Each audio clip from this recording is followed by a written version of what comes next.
I'm standing here in the historical place of Hippo. It is called now Annaba, but this is the place where St. Augustine lived and was bishop for 35 years. And Pope Holy Father Leo XIV is making his historical visit in Annaba, in the place where St. Augustine was living as a bishop. And here is with us Reverend Father Fred OSA Augustinian Friar, the rector of the Basilica of St. Augustine. He's going to explain to us the importance of this spiritual significance of this legendary historical place of St. Augustine. Welcome, Father Fred. I am Father Fred Wekesa, an Augustinian priest, 10 years here in Algeria. I am also a writer. Now, I'm going to explain to you where we are and how important this place is. First of all, we are in the ruins, the Roman ruins. Here, where we can see behind me, there is a Basilica of Peace. This is the Basilica where Augustine worked, where Augustine died, and where he was buried. So, what is the importance and how was the situation during his time?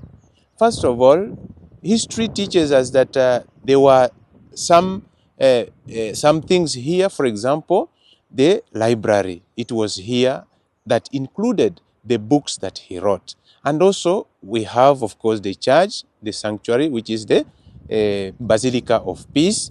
And also, we had the monastery for the brothers. And lastly, we had the house for the old people. What does it teach us from there?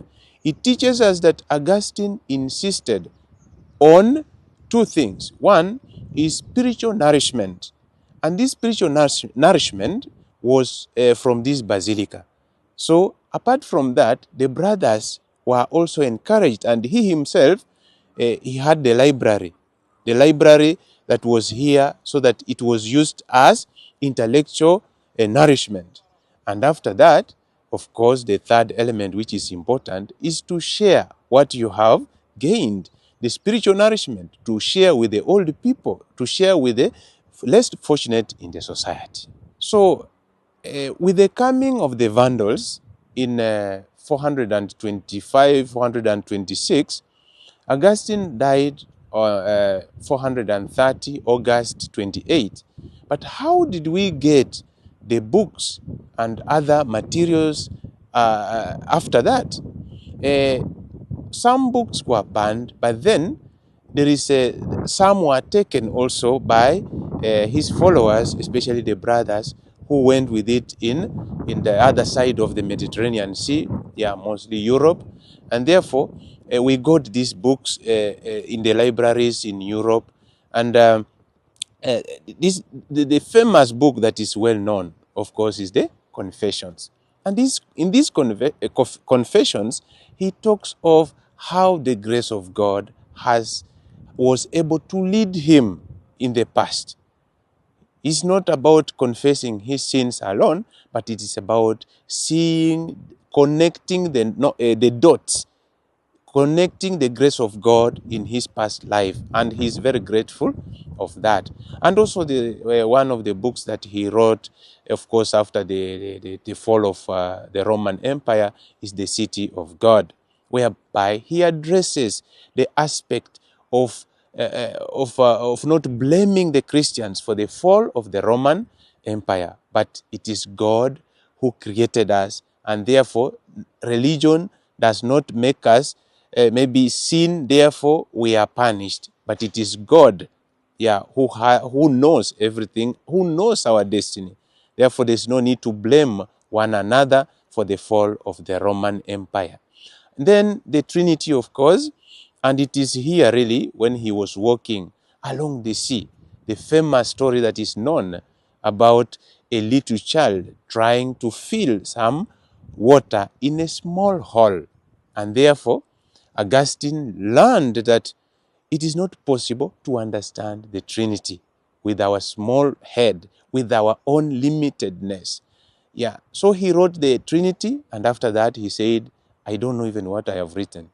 But then the Trinity is one God in three persons, as he taught us. It's as simple as that. It's better to believe than to start analyzing. Even at some point, Augustine said, I know, but that which I know, if you ask me, I don't know it again. Therefore, those three books are well known, even though there is one that mostly we don't talk about, is the good of marriage. Yeah, and that is what also helped the church to shape the doctrines that we have today, because marriage is for procreation. Yeah, love in marriage is geared towards procreation, not for other things. Therefore, it is really something. It is really what Augustine, shaped the doctrines through his writings, through his preachings, through his dialogues with those people who had left the faith. We are happy, especially the Holy Father, Pope Leo XIV, is coming. The first place that he will visit is these ruins. And in these ruins, is coming to visit the ancient basilica, the Basilica of Peace. And it's really is here where he will come and put some flowers in honor of St. Augustine. It's very interesting. Yeah, the Basilica of Peace, the theme is about peace, peace be with you.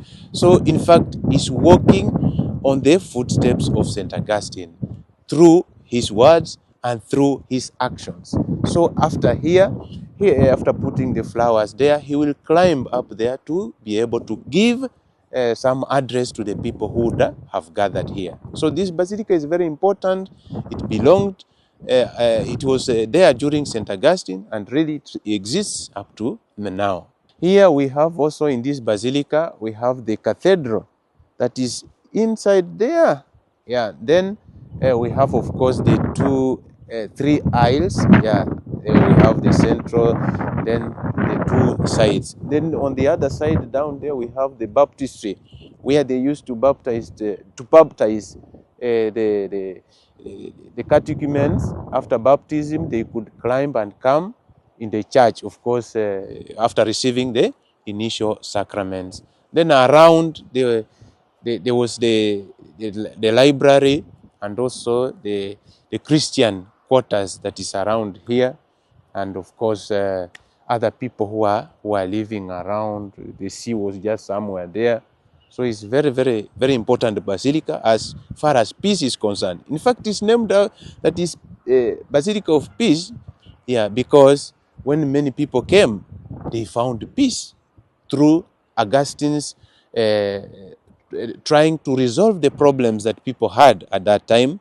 They used to come here, those who had problems at home, those who had different issues, maybe disputes, land disputes, they used to come here in this Basilica of Peace to see St. Augustine for them to for their problems to be solved, and also to help them live in peace. When the Holy Father will finish his visit in the Basilica of Peace, he will address the people from that podium that is written Hippo, and he will address the people who would have gathered here, the Algerians and the other visitors who would be around. It's a very great honor to really have him here. Thank you so much, Reverend Father Fred, the rector of St. Augustine Basilica, and for Goodness Television Global Networks, the European coordinator, Father Joby Paul from Algeria, Annaba.